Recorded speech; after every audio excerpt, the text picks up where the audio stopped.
Okay. Ecotourism. Imagine the scene. You are sitting in the hot sunshine beside the swimming pool of your international luxury hotel, drinking your imported gin and tonic. In front of you is the beach, reserved from hotel guests with motorboat for hire. Behind you is an 80-hole golf course, which clear in the native forest and is kept green by hundreds of water sprinklers. Around the hotel are familiar international restaurant chains and the same shop that you have at home. You'll see some local people. Some of them sell local handicraft outside the hotel. You brought a small wooden statue, and after arguing for half an hour, you only pay a quarter of what the man was asking. Really cheap! Is this the idea of heaven, or would you prefer something different? Nowadays, many of us try to live in a way that will damage the environment as little as possible. We recycle our newspaper and bottle, we take public transport to get to work, we try to buy locally produced fruit and vegetable, and we stopped using aerosol spray years ago. And we want to take this attitude on holiday with us. This is why alternative forms of tourism are become more popular all over the world. But what is ecotourism? There are lots of names for this new form of tourism: responsible tourism, alternative tourism, sustainable tourism, nature tourism, adventure tourism, educational tourism, and more. Ecotourism probably involves a little of all of them. Everyone has a different definition, but most people agree that ecotourism must 1. Conserve the wildlife and culture of the area. 2. Benefit the local people and involve the local community. 3. Be sustainable, that is, make a profit without destroying nature resources.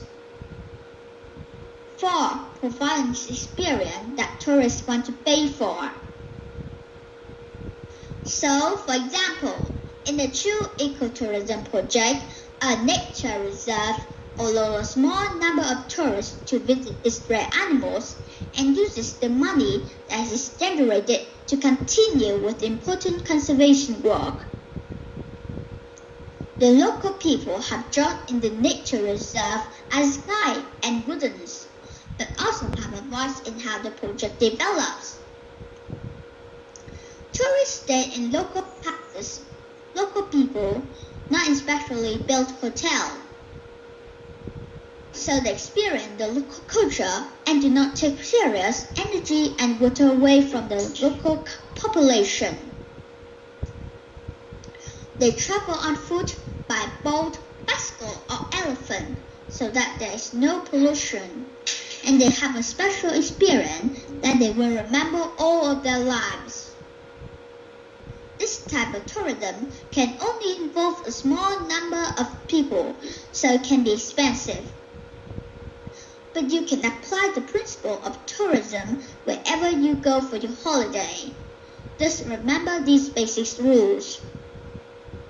1. Be prepared. Learn the places that you're going to visit. Find out about its culture and history.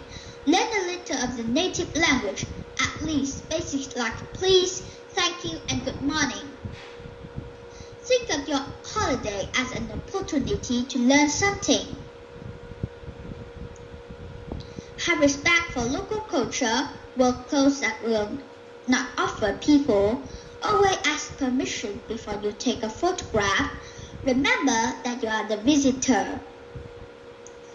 3. Don't waste resources. If the area doesn't have much water, don't take to a shower every day.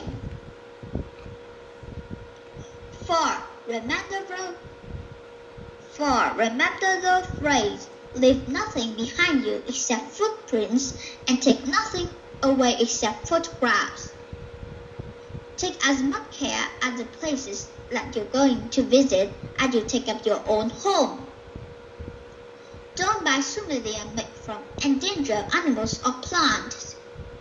Fly.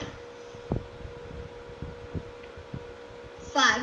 Walk or use other non-polluting forms of transport wherever you go for your holiday. Be flexible and keep a sense of humor when things go wrong. Stay in local hotels and eat in local restaurants. Buy local produce whenever possible and pay a fair price for what you buy. Choose your holiday carefully. Don't be afraid to ask the holiday company about what they do that is eco.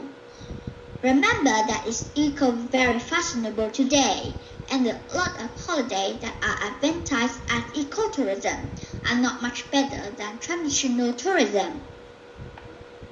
But before you get too enthusiastic, think about how you're going to get to your dream eco-paradise. Flying is one of the biggest man-made sources of carbon dioxide in the atmosphere. Friends of the Earth say that one return flight from London to Miami put as much carbon dioxide into the atmosphere as a British car driver produces in a year. So don't forget that you don't have to fly to exotic locations for your eco-holiday. There are probably places of natural beauty and interest in your own country that you never visited.